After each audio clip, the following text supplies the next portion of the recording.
E agora, na Rádio Livre, o programa Encontro Livre com Nancy Vince. Um momento de espiritualidade e paz.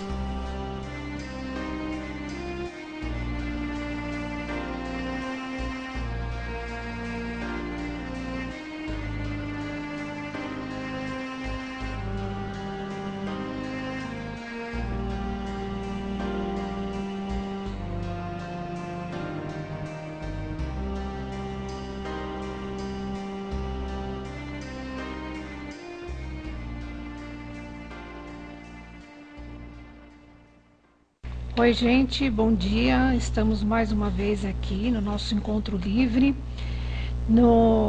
Agora nós estamos na frequência do 105.9, né, na Rádio Livre, pegando já toda a cidade de Tatuí. Então isso faz a gente ficar muito feliz. E vocês que estão ouvindo, por favor, entre em contato com a gente, faça perguntas, né? É gostoso interagir, saber o que vocês pensam. E hoje eu quis fazer o programa, né? A gente poderia ter posto uma música, mas eu não quis não, eu quis falar realmente, né, da Sexta-feira Santa, da Páscoa, né? Então, a Sexta-feira Santa, eu não vejo uma coisa como triste, né? As pessoas falam, porque Jesus morreu por nós, não sei o quê. Eu não gosto muito desse tipo de pensamento. Eu gosto de ver Jesus como uma luz, né? Uma luz que nos guia, que nos orienta. Ele é o nosso professor, né?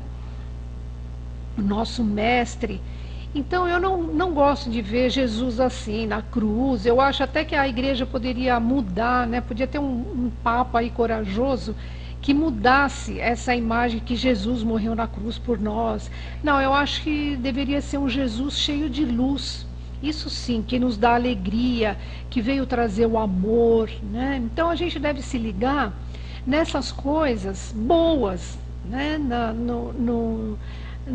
Na parte, né, que como a gente fala na Cabala, que é os 99%. Então, os 99%, o que é? É essa coisa boa, é a segurança, é a alegria, a felicidade, né, a confiança, a fé. Então, quando nós não estamos nesse 99%, a gente está no 1%, que é o quê? A terra, é o nosso ego, é aquela falta de fé, é aquela falta de confiança. E eu gosto de ficar ligada nos 99%. Eu sou uma pessoa que eu gosto de ficar ligada no otimismo, na alegria. Então eu não gosto de ver um Jesus assim na cruz, que morreu por nós, ainda culpa a gente, né? Então a gente fica cheio de culpa. Eu não acho isso muito legal, mas a gente vê isso num próximo tema, né? Mas o que eu queria falar hoje é da Sexta-feira Santa, né? A Sexta-feira Santa as pessoas falam, tem que fazer um sacrifício, não comer carne, não sei o quê. Para quem, por exemplo, não gosta de carne ou é vegetariano, não vai fazer sacrifício nenhum, né? Então a pessoa faz o sacrifício de não beber.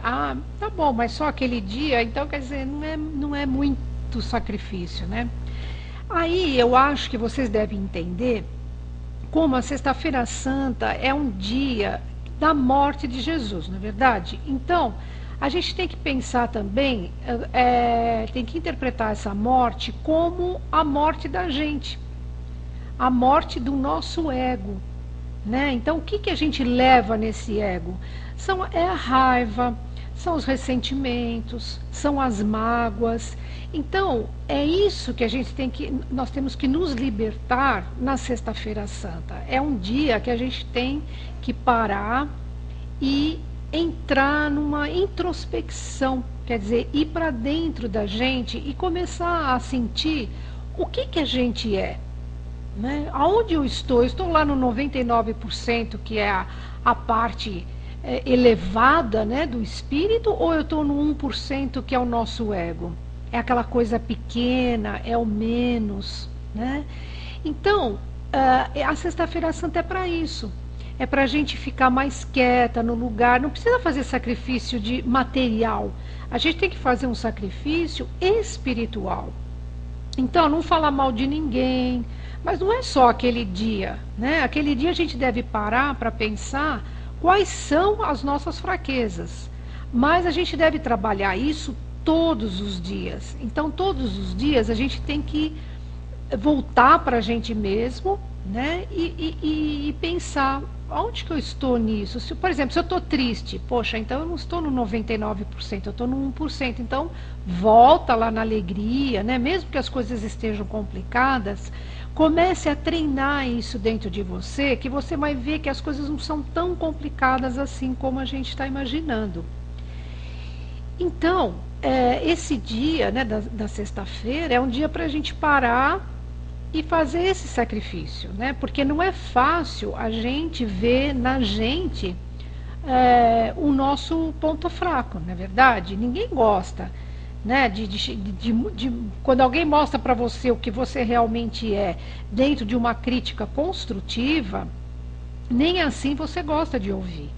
Então não é um momento fácil de a gente sentar, relaxar, tocar uma musiquinha e começar a entrar dentro da gente e ver como a gente é, né, o que a gente deve trabalhar.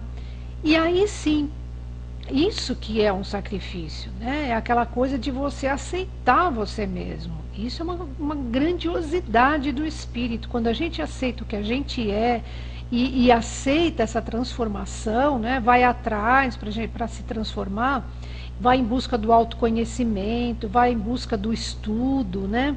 Às vezes a gente dá aquela caidinha na vida, mas a gente volta de novo, começa tudo de novo.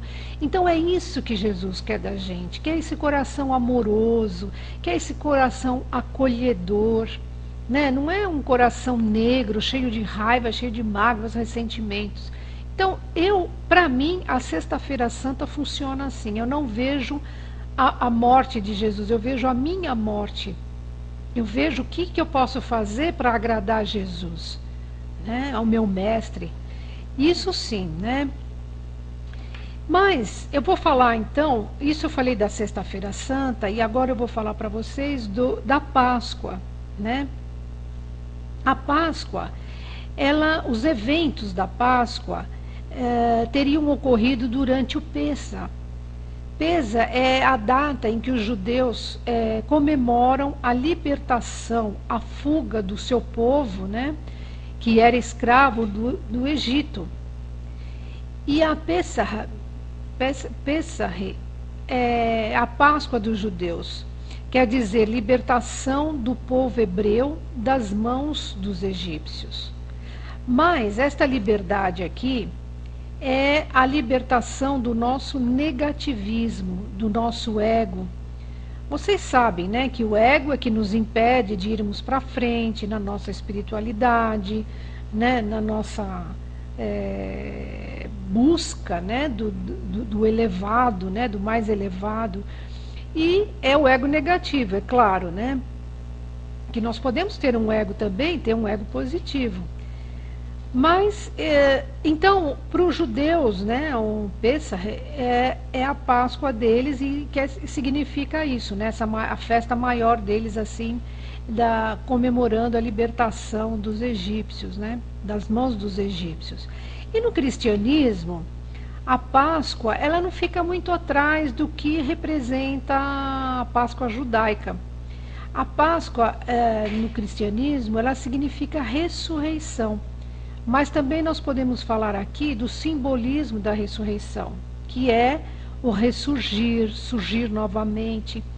Isto quer dizer, quando vamos internamente, lá no fundo do poço, e trabalhamos, né, todos os nossos conflitos, todas as nossas fraquezas, e depois ressurgimos livre de tudo isso, né? A gente então renasce, é um renascimento, né?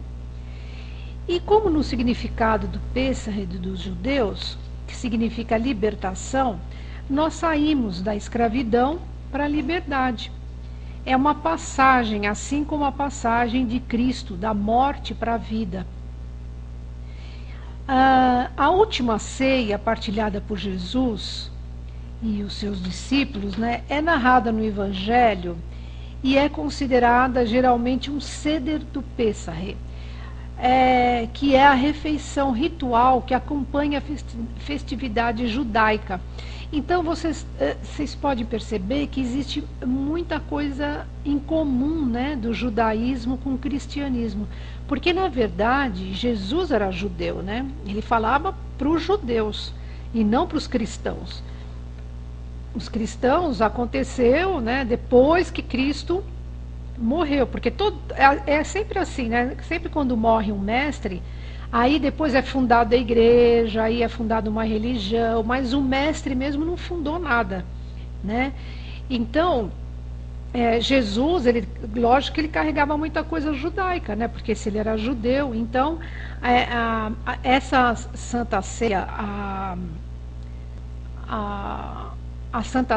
a comida, né? Que a refeição ali é a mesma coisa que o Seder do Pêssar, que é a refeição ritual que acompanha a festividade judaica.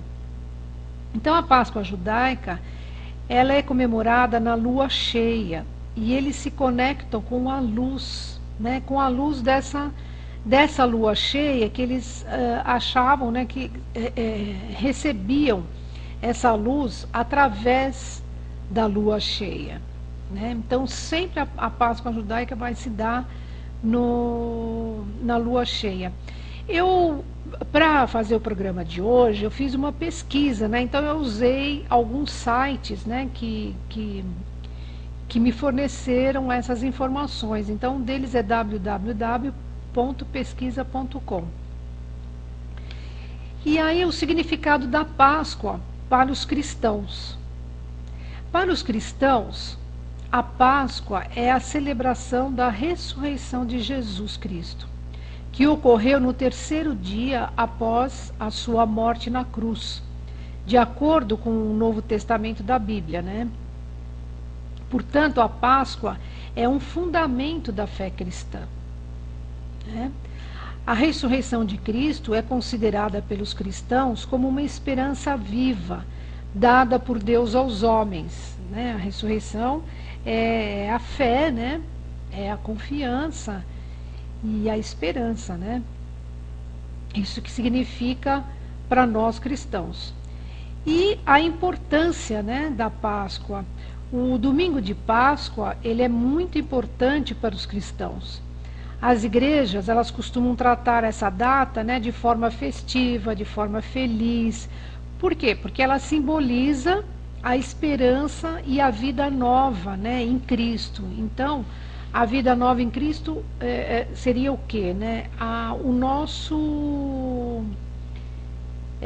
assim, a nossa, seguir, né, Jesus em seus ensinamentos, principalmente no amor, no compartilhar, né, no dar e receber, que é uma coisa só, né? Dar e receber é uma coisa só. E compartilhar, né, os nossos ensinamentos, principalmente os ensinamentos cristãos, com os nossos irmãos, né? Porque quando nós compartilhamos, nós também estamos dando a mão para o outro e para ele ter a oportunidade, né, dele crescer também. Vocês veem, por exemplo, nessas prisões, né, nessas cadeias, né? Tá certo, existem ali aquelas pessoas, né, que a gente considera má, que considera um monstro. Na verdade, se a gente for ver isso na parte espiritual, são espíritos ainda muito primitivos, né? E que eles estão aqui na nossa sociedade para que a gente ajude a eles saírem dessa primitividade, desse primitivismo, né? Mas não é isso que acontece, né? A gente põe eles na cadeia, uma cadeia que cabe 50, a gente põe 150, né? Então, ao invés deles saírem de lá melhores, porque seria uma reforma, né, que a gente deveria fazer neles, vamos dizer assim. Mas ao invés deles saírem melhores, eles saem piores, né? Por quê? Porque não é dado também nada de positivo para eles, né? A gente não oferece nada. Se a gente oferecesse, né, aí eles teriam a oportunidade da escolha, né, do livre-arbítrio. Eu quero ou não quero isso para mim? Então, a gente vê algumas igrejas, né, principalmente as evangélicas, que vão levar a palavra de Deus nas prisões. E muitos desses prisioneiros, eles se convertem. Por quê? Porque nunca foi dado, né? Às vezes eles nasceram em lares que não, ou lugares, né, que não foram passado para eles coisas boas. E é isso que eles conhecem. Então, a gente se oferece essa oportunidade para eles. Se eles quiserem pegar, tudo bem. Se não quiserem, aí sim, a gente pode até mandar para uma cadeia bem longe, né, principalmente os perigosos e tal, mas foi oferecido alguma coisa para eles. Mas não é isso que acontece. Então, a violência, ela começa a aumentar cada vez mais. Não adianta pôr rota na rua, pôr um equipamento da polícia, armas modernas. Isso não vai resolver o problema, porque o problema é espiritual. Quando as pessoas entenderem isso, gente, aí o mundo vai mudar. Mas se não, não. É a mesma coisa no Brasil, na votação, e as pessoas saem na rua e quebra tudo, e não sei o quê, e faz protesto. Não vai mudar enquanto a consciência desse povo mudar. Não vai adiantar. Porque a base, né, da mudança está no espiritual, está na consciência, é ter consciência. Então, quanto mais trabalho nós fizermos de começar a expandir os nossos conhecimentos, principalmente os conhecimentos espirituais, melhor, nós vamos mudando a sociedade. Mas para mudar a sociedade, a gente tem que começar pela gente, né? Por isso que eu falei lá, para um minuto, não é só na Sexta-feira Santa, todos os dias, para 20 minutinhos, entre em contato com você. Se você quiser parar, o certo seria 2 vezes ao dia, mas se você quiser parar no final do dia e ver como você levantou e como você está indo dormir, né? Como foi o seu dia a nível interno, o que você deixou de fazer para você, o que você perdeu a paciência, por que você perdeu a paciência, aí eu vou treinar para que isso não me atinja mais. Então, nesse processo todo mundo vai mudando e a sociedade começa a mudar também. É bem por aí, né? Então eu acho que é um momento tão legal esse da Semana Santa, da Quaresma principalmente, né? Os 40 dias, mas não é só os 40, isso é uma representação. A gente tem que ver isso todos os dias, né? É entrar em contato com a luz mesmo do Criador. E a Semana Santa, né? Falando um pouco da Semana Santa, ela tem início no Domingo de Ramos, né? A Semana Santa é aquela que antecede a Páscoa e onde ocorre a celebração da paixão de Cristo, a sua morte na cruz, né? A ressurreição. Então, tudo isso é na Semana Santa. E os símbolos da Páscoa cristã, né? A cruz, que ela simboliza a vitória de Jesus sobre a morte, a salvação, a ressurreição. O pão e o vinho, o que representa isso, né? Esse símbolo. Na última ceia, Jesus disse que que o pão era o seu corpo e o vinho o seu sangue. Lógico que isso é um simbolismo, né? E o pão e o vinho foram oferecidos aos seus discípulos. E o que eles representam? Eles representam a vida eterna. O Cordeiro, né? Jesus é o Cordeiro de Deus, ele sacrificado para salvar toda a humanidade. A Páscoa para os cristãos, ela celebra a ressurreição de Cristo depois da morte e crucificação, né? Na Sexta-feira Santa, no domingo, ele ressuscita, né? E é uma das festas mais importantes para o cristianismo. Para os judeus, a Páscoa é a libertação do povo hebreu do Egito, né? E para nós seria a ressurreição de Cristo. Então, Jesus Cristo é a pessoa central na fé cristã, né? É crucificado por ser traído, né? Vocês já sabem toda a história, por um dos seus seguidores, que seria Judas, né? E a sua doutrina, né, está escrito na Bíblia, o livro mais importante para os cristãos. E para os judeus é o Torá, né?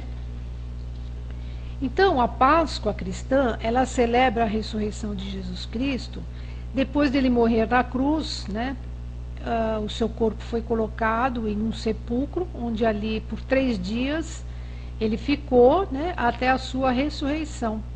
Então é o dia santo mais importante, né, da religião cristã. E para os judeus, né, a festa da Páscoa é a primeira grande festa, né, judaica mencionada na Bíblia, e é observada e comemorada pelos judeus mais do que qualquer outra festa do calendário judaico. Então, para eles, assim como para nós na ressurreição de Cristo é super importante, para os judeus também, né? A festa deles, a Páscoa deles, Pessah, que é a festa mais importante. Então, não é difícil explicar, né, por que os judeus eles se sentem atraídos pela Páscoa, né? Porque as raízes da festa nessa história judaica é muito profundo para eles, né? E aí a gente tem como curiosidade, né, a origem dos ovos, né, e coelhos, que é uma coisa antiga, né, uma lenda, né, na verdade. E segundo alguns autores, os anglo-saxões teriam sido os primeiros a usar o coelho como símbolo da Páscoa. E outras fontes, porém, né, relacionam ao culto da fertilidade, né, o coelho seria ao culto da fertilidade celebrado pelos babilônios, né, e depois transportado para o Egito. A figura do coelho, ela se juntou ao ovo, né, que é o símbolo da própria vida, né, porque não é dali que sai o pintinho, né, então é o símbolo da própria vida. Ao adotar a Páscoa, né, como uma das festas grandiosas, né, a Igreja Católica ela se inspirou primeiramente em motivos judaicos. Então, a passagem pelo Mar Vermelho, a viagem pelo deserto, rumo à Terra Prometida, o maná que caía do céu, né, que exemplifica a Eucaristia, e muitos outros ritos, né, que aos poucos vão desaparecendo.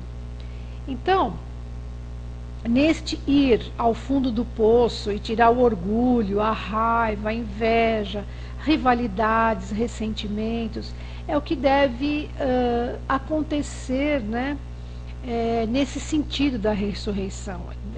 Deve ter esse sentido também, além de ser uma ressurreição de Cristo, ser uma ressurreição nossa também, como eu falei lá para trás, né? E o lava-pés, né? O que significa o lava-pés? Lava-pés, na verdade, significa a humildade de Cristo, né? Porque imagina ele, um mestre, né? Uma pessoa tão culta, inteligente, né, elevadíssima, né, espiritualmente, e vai ali lavar os pés, né, das pessoas. Então, isso mostra o quê? Mostra a humildade, né? Ele quis passar isso para a gente, né? Então, mostra a necessidade de purificar a nossa vida. Não é a purificação dos pés, né? Não é isso, isso também é um simbolismo, mas de todo o ser, de todo o nosso coração, não é só ali quando ele está lavando os pés, né? Então seria limpando, purificando. Então ele não quis dizer só isso, os pés, mas todo o nosso ser, todo o nosso coração. E a reconciliação com Deus, com o nosso próximo, com a gente mesmo, né? A união. A gente não se sentir mais do que ninguém, né? Ele mesmo diz, o maior é aquele que serve, né? E a ceia, né? O que significa? Significa a libertação do pecado através do sacrifício de Cristo. Significa também estar em comunhão com Ele. Jesus disse, não beberei deste fruto da videira até aquele dia em que o hei de beber convosco no reino do meu Pai. Isso está em Mateus, né, 26, 29. E qual é o significado da Páscoa? Qual é o significado da Páscoa para os cristãos, né? Para algumas pessoas, a Páscoa estritamente pertence ao mundo do coelhinho, da Páscoa, né, de chocolate, das reuniões familiares, de comer, de beber, né? E para outros, o objetivo principal da Páscoa é celebrar a morte, o sepultamento, a ressurreição de Jesus. Para muitos, a Páscoa ela se relaciona como o Natal, né? Então nós temos que compreender que a Páscoa ela é muito representada assim pela morte e ressurreição de Jesus. Então é aquilo que eu falei lá para trás, né? A gente pensar sobre isso. Não é a Páscoa e o Natal, eles ficam muito parecidos nas festas, né? Comilança, beber, reunir a família, mas ninguém nem sabe o que está acontecendo, na verdade. Então, por isso que eu quis fazer o programa hoje, mostrando, né, essas coisas para vocês que às vezes vocês nem sabem, né? A Santa Ceia, o lava-pés, né? Essa coisa cristã que vem do judaísmo, porque Jesus era judeu. Então, a gente tem muita coisa que vem ali, que o significado é praticamente o mesmo, né? Do judaísmo com o cristianismo. Então, é isso que eu quis hoje trazer para vocês, para que vocês pensem, né, nessa morte e ressurreição de vocês mesmo, né? Então, e trabalhem em cima disso, né? Tenham boa vontade, façam a sua parte, que a espiritualidade vai fazer por vocês, né? A gente não está aqui sozinho. Então hoje essa é a minha mensagem, né, para todo mundo, desejando então uma boa Páscoa para todos, que vocês pensem nessa ressurreição de vocês mesmos, que eu acho que vale muito a pena. Tá bom? Um ótimo fim de semana, muito obrigado pela audiência e até o próximo programa. Um beijo para todos.